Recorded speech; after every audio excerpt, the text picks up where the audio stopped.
आसिफ इतना खुदगर्ज बन चुका है कि वो अपनी बीवी के कहने पे बेबी बाजी को इस घर से निकालने की कोशिश करता है। अब बेबी बाजी भी अपनी ज़िंदगी से इतनी ज़्यादा तंग हो चुकी है कि वो अपनी ज़बान से अपनी मौत मांगना शुरू कर देती है। क्या नेक्स्ट आने वाली एक साथ में बेबी बाजी की डेथ हो जाएगी? डेथ होने के बाद वासिफ वालों का क्या अंजाम होगा? क्योंकि सबसे ज़्यादा जो है वो अपनी माँ को जलील किया है, वो वासिफ नहीं किया है, तो सजाई वासिफ को मिलनी चाहिए। और आप लोगों ने कमेंट सेक्शन में बताना कि वासिफ का नेक्स्ट आने वाली एक साथ में क्या अंजाम होगा। ये सब कुछ आज के शो में बताएंगे और आप लोगों को ये भी कंप्लीट डिटेल के साथ बताएंगे कि अब बेबी बाजी किस जगह पर जाकर अपना ठिकाना बनाएगी। बेबी बाजी तो जिस दिन से इस घर में आई थी तो उस दिन से फरहत का जो अंदाज सा बात करने का वासिफ के साथ वो चेंज हो जाता है। उसी दिन से वो वासिफ के साथ सही बात नहीं करती और बार बार वासिफ को जो है वो यही चीज़ें कहती थी कि आप चाहे जो कुछ भी हो जाए माँ को इस घर से निकाल दें, मुझे इस घर में ये बिल्कुल भी ठीक नहीं लगती। वासिफ बेचारा जो है बातों को घुमाने की कोशिश करता था, लेकिन इतना रन मुरीद था वो कि अपनी बेगम की ये बात मान लेता है और ये फैसला करता है कि आज मैं बेबी बाजी को आसमा के घर छोड़कर आऊँगा। ऑफिस में जिस वक्त मौजूद होता है उसके बाद जैसे ही घर में आता है, जब ऑफिस में मौजूद होता है पीछे से बेबी बाजी इसके लिए भिंडियाँ तैयार करती है क्योंकि वासिफ को भिंडियाँ पसंद थी और बेबी बाजी शौक के साथ तैयार करती है कि आज मेरा जो बेटा आएगा तो हम साथ मिलकर बैठ कर खाएंगे। लेकिन उसे इस बात का नहीं पता कि तुम्हारा जो बेटा है वो तुम्हारे लिए ही घड़ा खोदने की कोशिश कर रहा है। जैसे ही वापस आता है तो उसके बाद वो अपनी माँ को कह देता है कि माँ जी आप जल्दी से तैयार हो जाएं, मैं आज आपको आसमा की तरफ छोड़ कर आऊँगा। ये बातें जब बेबी बाजी सुनती है तो उसके पाँव तले ज़मीन निकल जाती है क्योंकि माँ होती है और माँ जब अपने बेटे का बेदर्दी से इंतज़ार कर रही हो और उससे आगे जाकर ये उम्मीद मिले तो उसके ऊपर क्या गुजरती होगी ये तो माँ ही जान सकती है। तो वो फ़ौरन चुप हो जाती है, बस है, और अपने बेटे को कुछ कह तो नहीं सकती। फरहत आती है और आकर बेबी बाजी का सारा सामान बिस्सा और ये गोल करती है और वासिफ जो है वो इसे लेकर यहाँ से चला जाता है। पीछे से फरहत को जब घर अकेला मिलता है तो वो बड़ी खुश होती है कि भाई आज मैंने जो है बड़ा तीर मार लिया है, जो कुछ मैं चाहती थी वही मेरी चीज़ें सारी की सारी पूरी होना शुरू हो चुकी हैं, तो अब मैं इस घर में मुकम्मल तौर पर अकेले राज करूँगी। जब वहाँ पर बेबी बाजी जाती है, वासिफ छोड़कर वापस आ जाता है, बेबी बाजी जो है अस्मा के साथ जो है वो खूब बातें करती है, अपना दिल का जो बोझ होता है वो सारा का सारा अस्मा के साथ शेयर करती है। उससे कहती है कि मैं आज अपने बेटों के ऊपर इतना ज़्यादा बोझ बन चुकी हूँ कि मुझे एक बेटा जो वो दूसरे बेटे के पास छोड़ता है, दूसरा जब तंग होता है तो वो तीसरे के पास छोड़ता है, अब मैं अपनी ज़िंदगी से भी तंग हो चुकी हूँ। अस्मा बेचारी समझाने की कोशिश करती है, उससे कहती है कि ये जो मुश्किल वक्त होता है ये इंसानों के ऊपर आता है, आपको इन चीज़ों का मुकाबला करना चाहिए, ज़रूर एक न एक दिन अच्छा वक्त आएगा। लेकिन बेबी बाजी उससे कहती है कि बस बेटा मुझे इस बात का एहसास हो चुका है कि मैं अपने बेटों के लिए अब नहीं अहमियत रखती, मैं इनके लिए बोझ हूँ, तो बस मैं यही दुआ करती हूँ कि मुझे जो आपके पापा के पास खुदा बुला ले,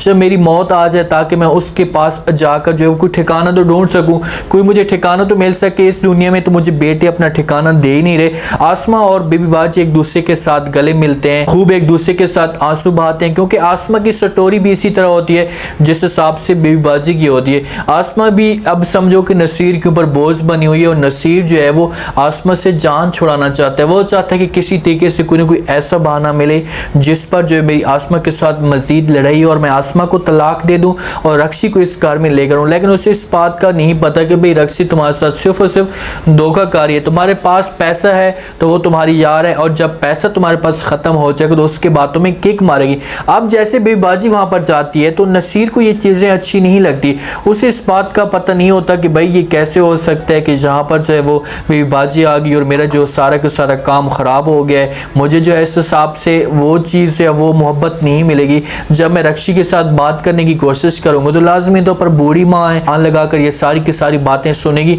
तो वो आसमा के ऊपर गुस्सा करता है, उसे कहते हैं कि भाई आपको मैंने मना भी किया था कि आपने जो है बेबी बाजी को लेकर नहीं आना, फिर भी आप चली गई हैं, उसे लेकर आ गई हैं। तो आसमा समझाने की कोशिश करेगी अपने शौहर को, उससे कहेगी कि भाई ऐसा कुछ भी नहीं है, अगर मैं लेकर आती तो मैं आपको ज़रूर बताती, मैं लेकर नहीं आई हूँ, ये वासिफ भाई इसे छोड़कर जहाँ पर गया है। तो हो सकता है कि इस जगह पर थोड़ा बहुत नसीर खामोश हो जाए, लेकिन जिस वक्त खाने की टेबल पे बैठे होते हैं आपस में खाना खाने की तैयारी कर रहे होते हैं तो उस वक्त नसीर जो है अपनी माँ के साथ नहीं बैठता, उसका मुंह लटका हुआ होता है। तो बेबी बाजी जान जाती है कि अब मेरा तीसरा बेटा भी मुझसे तंग हो चुका है, अब चौथे की बारी है। अब देखना यह है कि चौथा क्या कितनी वफा करता है, क्या जो है इसका साथ देगा जिस हिसाब से इसके पहले करीब था। इस वक्त वासिफ घर आता है तो भिंडियाँ उसके सामने बेगम रखती है है। खुशबू से वासिफ को खुशी होती है कि भाई आज जो है बड़े प्यार से बड़े अंदाज के साथ जो है मेरी बेगम ने भिंडियाँ तैयार की हैं, क्योंकि वासिफ को भिंडी पसंद होती है। जब वो खाता है तो उसके बाद वो बेगम की जो है वो तारीफ़ें करना शुरू करे, तो उससे कहते हैं कि भाई तुमने तो आज भिंडियाँ बड़ी अच्छी बनाई हैं, बड़ा अच्छा जायका आ रहा है। तो आगे से फ़रत इसे रोकती है, उससे कहती कि भाई हौसला कर, पहले इतना अरसा तू मेरे साथ ज़िंदगी गुजार चुका है, कभी मैंने तुम्हें जो वो इतनी अच्छी भिंडी खिलाई नहीं है, मेरा दिल करता है कि तुम्हें ज़ार खिला दूँ। मैंने ये भिंडियाँ तैयार नहीं की, ये भिंडियाँ जो है वो बेबी बाजी ने तैयार की हैं। तो हो सकता है कि वासिफ को अंदर धचका मिले कि यार देखें कि इतना आज भी माँ के हाथों के अंदर टेस्ट है, अगर हम इस टेस्ट को हासिल करना पाएँ तो हो सकता है कि वासिफ को इस बात पे एहसास हो, लेकिन इतना खुदगर्ज से ये बांध चुका है कि कभी भी इस बात का अंदाज़ा नहीं होगा। ये बातों को घुमा देगा, सुकून के साथ रात को सोया पड़ेगा। फ़रत को थोड़ी बहुत टेंशन होगी और इसके ऊपर हंसी भी आएगी कि यार देखो कि इतना ये ईरान मुरीद बन चुका है कि भाई इसके ऊपर मैं कोई भी बात करती हूँ या कोई भी आर्डर चलाती हूँ तो ये खामोशी के साथ मेरी सारी बातें मान लेता है। तो अपनी माँ के साथ कॉल पे बात कर रही होती है, ये हो सकता है कि अज़र के साथ भी कॉल पे बात कर रही हो, क्योंकि इन दोनों के आपस में बनती नहीं है। अज़र चाहती है कि बेबी बाजी मेरे घर में ना आए और फ़रत चाहती है कि बेबी बाजी मेरे घर में ना आए, तो दोनों की जो है वो ज़िद बनी हुई है। तो जब कॉल पे फ़रत बात कर रही होती है तो वो बता रही होती है कि भाई बड़ी मुश्किल से जो है बेबी बाजी की यहाँ से जान छूटी है। मैं तो आसमा को बार बार कह रही थी कि भाई तू आ जा और आकर जो है बेबी बाजी को लेकर चली जा, जो इसके अब बच्चे कुछ दिन होंगे वो तुम्हारे पास गुजारेगी, क्योंकि दो भाइयों के पास तो ये बराबर बराबर हिस्सों में रह चुकी है, तो अब ये तीसरे बेटे के पास जाएगी, उसके पास रहेगी, तो उसके बाद इसका ऐसा काम हो जाएगा कि हमेशा के लिए यहाँ से ख़त्म हो जाएगी। लेकिन आसमा नहीं आ रही होती, मजबूरी की वजह से आसमा नहीं आ रही होती। नसीर ने उससे रोका हुआ था, उससे कहा होता कि भाई चाहे जो कुछ भी हो जाए तुमने जो है माँ को नहीं लेने जाना, अगर माँ इस घर में आ गई तो तुम्हारा जो हशर होगा वो बहुत ही बुरा होगा। इसी वजह से वो चुप थी। तो वो कहती कि भाई मैंने फिर वासिफ को मजबूर किया है, उससे कहा है कि भाई ये हमारे घर में आकर रोटियां ज़्यादा खाती है, हमारा ख़र्चा जो है वो ज़्यादा बढ़ा है, तो आप ऐसा करेंगे इससे आसमा के घर छोड़कर आ जाएं। तो वासिफ इसकी बात मान लेता है और वो छोड़कर आ जाता है और उसके बाद ये बड़ी खुश होती है।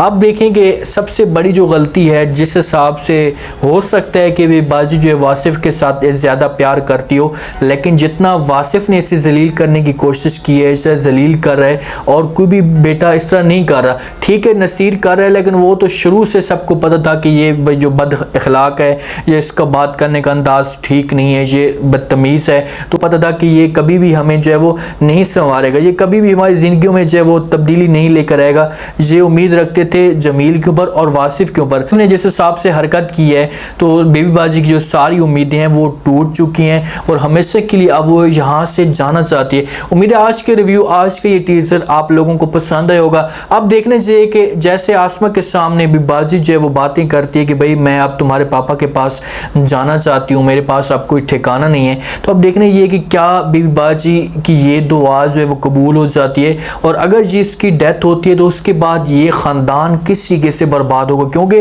बेटों को सज़ा तो मिलनी है, किसी तरीके से ये लोग जलील तो होंगे और इन लोगों को फिर अपनी गलती का एहसास होगा कि आज जो कुछ भी हमारे साथ हो रहा है ये माँ की वजह से हो रहा है। अगर हम माँ के साथ ऐसा ना करते तो हमारे साथ कभी भी ऐसा नहीं होता। अगर ये सब कुछ जाते हैं, इनको गलती का एहसास होता है और सज़ा भी मिल जाती है और बेबी बाजी ज़िंदा भी होती है, तो क्या बेबी बाजी इन लोगों को माफ़ कर देगी? ये बहुत सारे जो है वो सवाल पैदा होते हैं। जैसे जैसे जुल्म करते जा रहे हैं तो बेबी बाजी को हो सकता है कि दिल और भी ज़्यादा जो है मजबूत बनता जाए। ये सब आपने बताना और चैनल को लाजमी सब्सक्राइब कर दें। अपना खास ख्याल करें, दुआओं में याद रखें। मुझे इजाज़त, अल्लाह हाफ़िज़।